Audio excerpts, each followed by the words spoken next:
Hello, everyone. Today we are talking about Tim Cook, the CEO of Apple.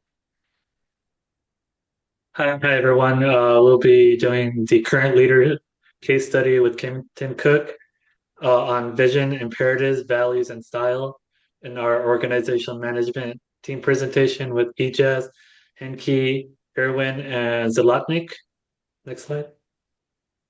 Our agenda today for today will be why Tim Cook, going to vision, organization, imperatives, going to value and philosophy, then moving on to leadership and sales and impact on people and performance.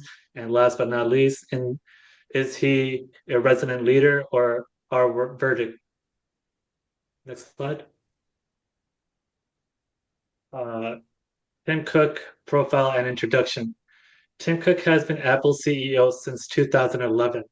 Taking over after the passing of Steve Jobs, Cook faced immense pressure from investors, employees, and the public, who questioned whether Apple would maintain its momentum without its iconic founder. Despite these doubts, Cook has proven to be steady hand who guided Apple through the difficult transition and built on its strengths.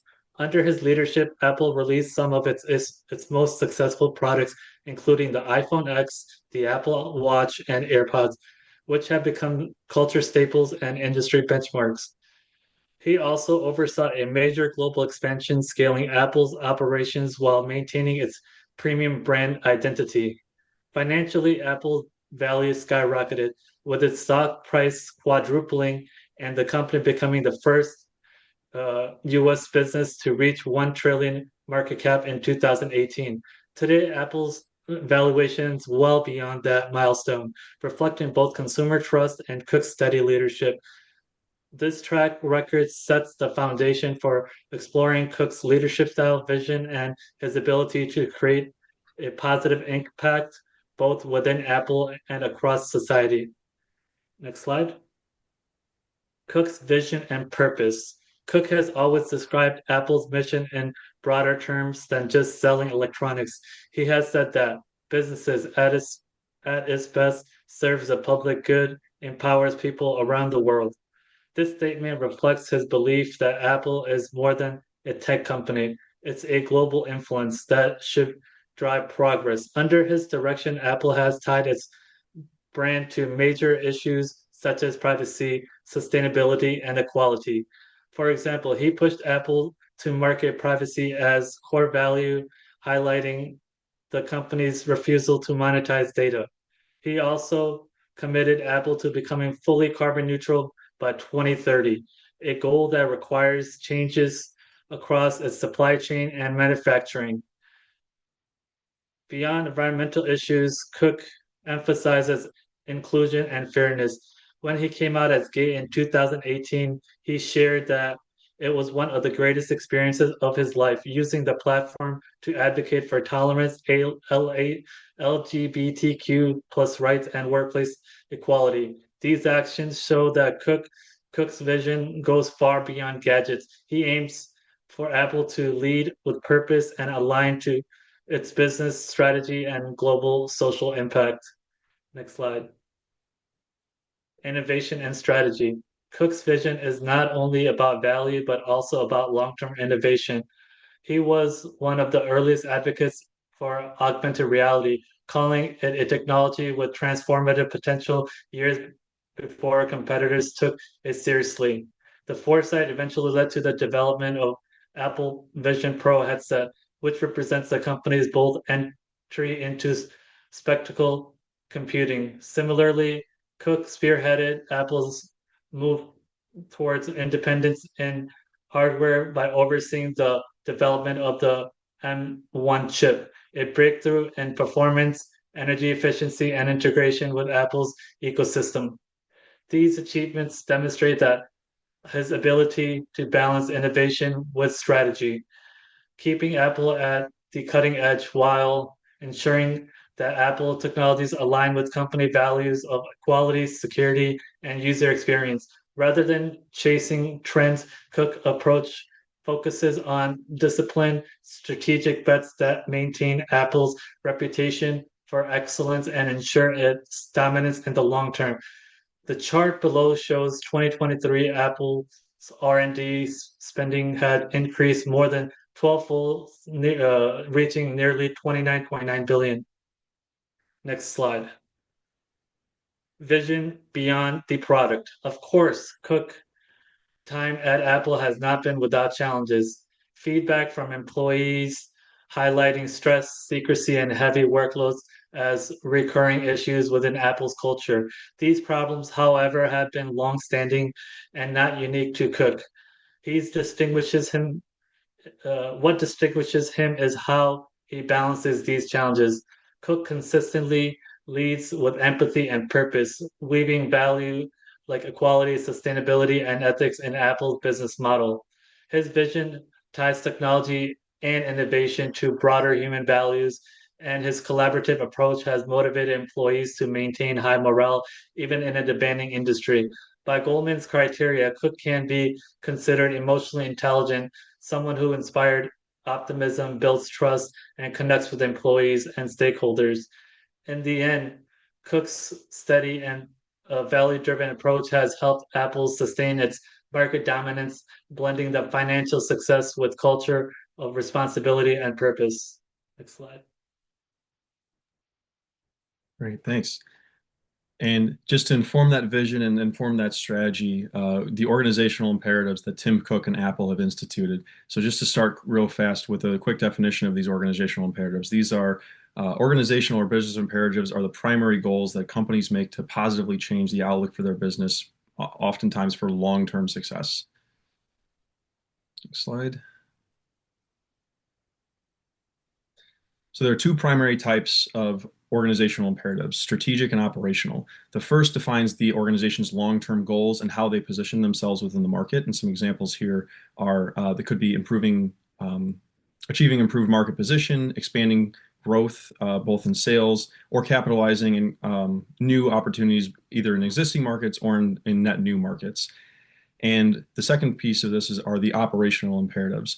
While the strategic kind of informs the how and the why, while the strategic informs the what and the why, the operational informs the how. So these are the tactical actions and resource allocations that are necessary to be able to implement the strategic imperatives. And these could be things like improving organizational efficiency or figuring out new and unique ways to utilize personnel and human capital within the organization. Next slide, please. Yeah, perfect. Just to restate Apple's mission and vision, just because it's important, because oftentimes the imperatives help roll up the actions of the organization to those mission vision statements. So as previously stated above, the mission and vision statement there, and then also called out previously Tim Cook's anecdote from a 2019 manifesto that we believe that businesses at its best serves the public good, empowers people around the world, and binds us together as never before. And it's really just important to kind of revisit these because foundationally, the organizational imperatives help inform and help achieve these statements. So what does Tim Cook do to achieve these big statements with these organizational imperatives? There are really four main imperatives that Tim Cook has operated within Apple. The first is to prioritize innovation, optimize for efficiency, elevate the experts around him, and adopt an ecosystem view. And we'll go through each of these now. The first is to prioritize innovation, and this has really been core to Apple's history, is both under Steve Jobs and then later continued by Tim Cook. Apple has always been known as one of the most innovative companies in American history, and it's been a core tenet to Apple's identity and their success. And in product design, market focus, the way they organize their teams, and the company culture have always been very forward thinking, and as such, it served them well, bringing them from $7 billion in revenue from 1997 to $260 billion in annual revenue in 2019. The second tenet is to optimize for efficiency. And Apple has always maintained a very functionally organized structure, and this has helped leaders rely on the expertise of teams and individuals to innovate and achieve that operational excellence. While other organizations, as they grow, often add lots of layers of hierarchy, Apple has maintained a flat structure, reporting into the CEO from different leads of different functional teams. This has allowed them to remove silos and barriers to communication and gives a lot of more direct ownership to the employees. And one quick example is just as major companies start to grow, they often run into these issues, whereas Apple's model has really aligned them with the ability to make decisions quickly, and the leaders are much more involved in the day-to-day work and really become experts in their field. Next slide. And just to kind of show as an example how even as the company has grown, again, to as previously stated, to that over $1 trillion market cap and adding thousands of employees from 1998, you can see under the CEO at the time, Steve Jobs, very flat structure. And while the teams have grown in scope, the functional structure has remained the same, with Tim Cook remaining at the helm of all of these teams, being involved in each of these functions on a day-to-day basis to help inform strategy and process. Next slide. Oh, perfect. The third is to elevate the experts, and this is one of the key differences between Steve Jobs and Tim Cook, the two very different areas of leadership, being that transition from the last CEO to now Tim Cook. The first is that Steve Jobs was a very autocratic leader. He was known to be a micromanager. He was very particular. He liked to be involved in the day-to-day, particularly when it came to product development, because he was the visionary for those products. Conversely, Tim Cook is a much more democratic leader. He really seeks to lean on his teams and his individuals to help inform, share ideas, and help be the driver behind a lot of the big decisions that are being made at Apple. And he's outlined 3 key leadership characteristics that he expects of all his leaders at Apple. The first is to possess a deep expertise in each of their areas of focus. So within each of those functions, having expert knowledge, being immersed in the details of their functions, and engaging in collaborative debate to ensure that even while everyone is focused on their function, they're able to debate and further drive innovation. The final is to adopt an ecosystem overview, and this is because Apple has gone through a transition from a very product-driven organization with a very finite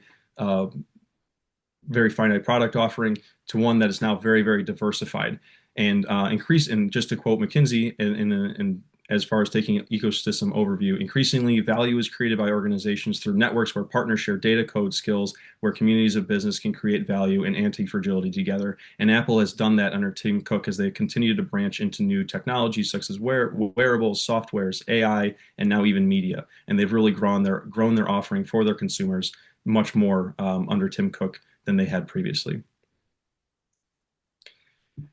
And just to highlight how some imperatives consistently change to evolve with the organization, Tim Cook's imperative focus has been one, particularly around innovation, has been both praised and criticized. He's been called, while Steve Jobs was a more disruptive innovator, meaning he's breaking into the market with new products, things that have never been seen before, whereas Tim Cook is more of a sustaining innovation leader, meaning that he's able to figure out how to do things more revolutionarily in terms of process to make gains in revenues and sales, while not necessarily being the product disruptive innovator that maybe Steve Jobs was known for. And even now, as of October 2025, Tim Cook and Apple's board have potentially identified a successor as Tim Cook, potentially rumored to be stepping down.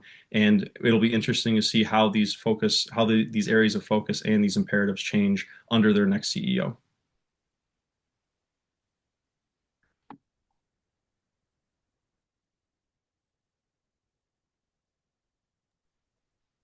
Okay, so Tim Cook, we're going to talk about some of the key values here that he has told interviews and different business sessions that he looks for when building a team. First thing, curiosity and creativity. Obviously, being in an industry that Apple's in, you need people that are really willing to push the creative piece. On top of that, you have to be a team player. He values those that can kind of work with others and collaborate, challenge, but also collaborate. Transparency through communication is a big piece to this. Everybody knows about the Apple events. Tim Cook has continued those. Those are big events. People tune in. They see new products, new offerings from Apple. The last one was called the All Dropping event. So they're really trying to make these things something that appeals to the younger generation as well. Tim Cook likes adaptable and nimble. Again, being in such an industry, you need to be able to about face. You need to be able to change with the times. They're investing $500 billion, Apple is, into a facility in Texas that's going to create servers to generate their AI piece of the business. So this is a huge piece to that. And then ethical leadership, you've heard already in this presentation, and you'll hear more about the ethics that Tim Cook really looks for in his team, in his management, and really holds himself to account for. So some strategies that he uses, he listens to others. He's big on that collaborative approach, right?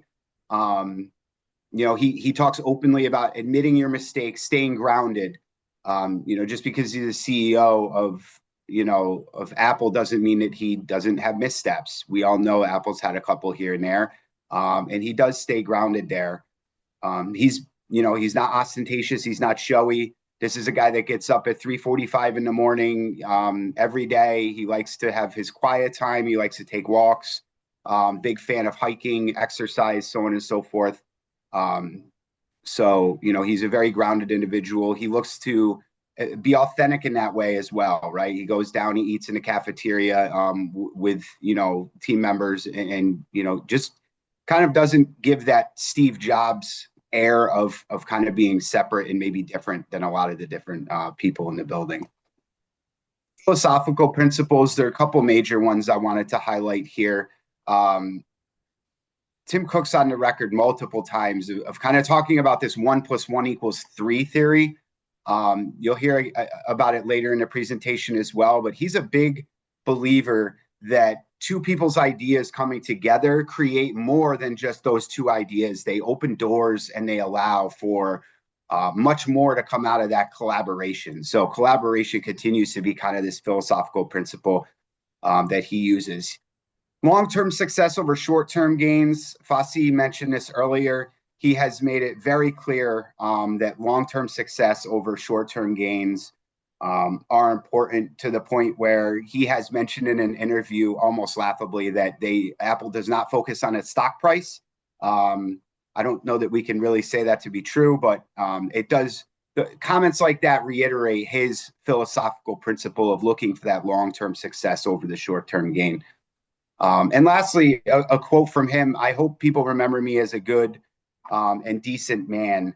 I think that really speaks again to his humbleness, to his groundedness, and that's been a huge piece of his management philosophy as he has taken over Apple here. A couple of values in practice. We talk about preaching it, but where is it actually being applied, right? The diversity and inclusion practices. They have a diversity network associations. They're called DNAs that the company uses to make sure that they're really pushing the diversity piece. They're open with their workforce diversity data. That's public knowledge. They provide that and allow it to get reported on. Sustainability. They do this thing with working forests in Maine, North Carolina, where these are very sustainably based forests. And then they have a Daisy robotic system that helps dismantle all the returned phones and different computer peripherals to get the most out of those. So that's a pretty neat piece that Tim Cook brought in. Social responsibility, in addition to the local cleanups, the local aid, they do what's called a Young Learner event at their data centers. So they try to bring people in from kind of underserved communities and get them exposure to kind of what they do there. So last slide I have here is this diagram that really just breaks down, what Tim Cook has laid out as where he wants to go with the company here. So he leaves Jony Ive to really work on the actual product, whereas Steve Jobs was very much more a part of that process. He is not. Let's start with the privacy and security. Tim Cook has went up against the Department of Justice in recent times, protecting the security and the privacy of iPhone users, not allowing them to hack in, even during that San Bernardino terror case, saying, hey, listen, we're not going to allow you to hack these devices. That's the user's data and information on there. As far as building trust, Tim Cook, as for as humble and quiet as he can be, he wants to build trust with Apple consumers. When Apple rolled out Apple Maps in 2012, Scott Forstall, the leader of that project, was actually fired because he didn't publicly apologize. Tim Cook went out and he apologized for the missteps. So you can see where trust is paramount here for him. And then the equality and environmental responsibility, we've discussed that already. You've heard about the working forests, and they do ask their suppliers to use 100% renewable energy as well. So kind of a brief vision of Tim Cook's vision and philosophies there.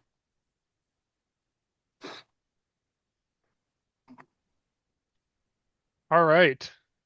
We've kind of talked about Tim Cook, who he is, and his job duties as CEO. But who is Tim Cook? And let's get into a little bit about his background and then his leadership qualities and values. So let's go to the next slide, please. Tim Cook went to Auburn University on a scholarship where he had an undergrad in industrial engineering and then went to Duke University to get his MBA. He was vice president of corporate materials at IBM for 12 years before he joined Compaq as the senior vice president of operations. Once he joined Apple, he was instrumental for streamlining supply chain, which was a big cost to the company at the time. In 2005, he was promoted to chief operating officer, where he saw day-to-day operations. And then in 2011, when Jobs passed away, Cook assumed the role of CEO. Cook's knowledge in supply chain and operations has led Apple to continue to dominate the technology industry. If you go to the next slide, please. So there's some more background as I just touched over. If we could go to the next slide. So some CEO leadership. As CEO, he has brought a different style of leadership to Apple, as we talked. Steve Jobs had an autocratic style, leadership style, while Cook has a democratic style of leadership. People were concerned at first that this style was going to fail Apple leadership, but Tim has brought the vision of company cooperation, which focuses on using the strengths of everyone. Tim encourages consensus, especially with high-level employees, before making a decision. Tim Cook thinks of the overall growth and long-term vision of the company rather than trying to make himself look special. The different teams throughout Apple work together and prioritize communication, collaboration, and time needed to complete the project at its highest level. Tim has implemented policies that aim to increase representation across all levels of Apple, and that encourages a workplace where employees feel valued and empowered to contribute. Cook also commits to Apple's values through users' privacy, technology, accessibility, and creating Apple's racial and injustice initiative. Next slide, please. Some examples. In 2014, Apple came out with the Apple Watch, which was not a big hit when released. Instead of backing away from the watch, Cook listened to the public and critics and doubled down on the Apple Watch. Today, the Apple Watch is one of the best all-around watches in the market. An example of Cook's transparency was when critics accused Apple of using low-wage workers in dangerous environments. Cook revealed Apple's global operations to show that they follow industry standards. Whether you want to argue with Apple's standards, Cook has shown how Apple operates and consumers can make the decision on whether to purchase Apple products or not. To increase diversity and inclusion, Cook has created strategies to increase innovation. Examples are diverse hiring panels, which form hiring panels with diverse members to minimize bias in recruitment process, and training and awareness programs, which conduct workshops on unconscious bias and cultural competency to raise awareness and understanding among employees. To create an open communication working environment, Cook has also implemented regular updates, which are scheduled consistent updates from leadership on strong company culture, performance changes, and strategic vision, and feedback mechanisms, which create various channels for employees to provide feedback, such as anonymous surveys, suggestion boxes, or dedicated communication platforms. And then focusing on employee well-being, Cook has implemented flexible work arrangements, which offer options such as remote work, flexible hours, hybrid models to help employees balance their personal and professional lives. And then he has also implemented wellness programs, which include mental health resources, fitness memberships, and stress management workshops. These are just some of the programs and strategies that Cook has implemented for Apple to continue to be a healthy company. Next slide, please. Some leadership qualities and values. Apple's hiring practices focus on hiring those of different backgrounds, experiences, and perspectives. Cook implemented the ERG, Employee Resource Groups, which are groups that support employees with shared identities. Cook has encouraged Apple employees to be themselves and to make sure all voices are heard. Medium.com states, Cook's compassion during unforeseen crises like the COVID-19 pandemic was a masterclass in empathetic leadership. He emphasized employee health by enabling remote work, offering mental health resources, and supporting affected communities globally. By focusing on employee well-being, Cook ensured that although Apple's corridors were empty, they were brimming with hope and resilience, end quote. Empathy leads to happier employees, which leads to more production. Cook is a master of silence and active listening. Throughout Apple's meetings, Tim will have long silences where he problem solves and makes decisions with a bigger thought process. Tim Cook's inclusive leadership style has created an abundance of diverse perspectives, which brings new ideas and products to the technology market. Cook's empathy and inclusiveness has kept Apple a technology giant. In conclusion, Tim Cook's democratic leadership style did not merely succeed in maintaining Apple's momentum. It fundamentally redefined the corporation's path, providing that sustained enormous growth can be achieved through consensus, collaboration, and operational mastery. By deliberately stepping away from the micromanagement characteristic of his predecessor, Cook fostered a culture of psychological safety, enabling top executives to take ownership and lead with autonomy. This democratic shift, characterized by active listening, transparent communication, and a focus on diversity, translated directly into unprecedented financial success, pushing Apple to become the first company in history to reach a $3 trillion market valuation. Thank you for listening to us. Have a great rest of your day.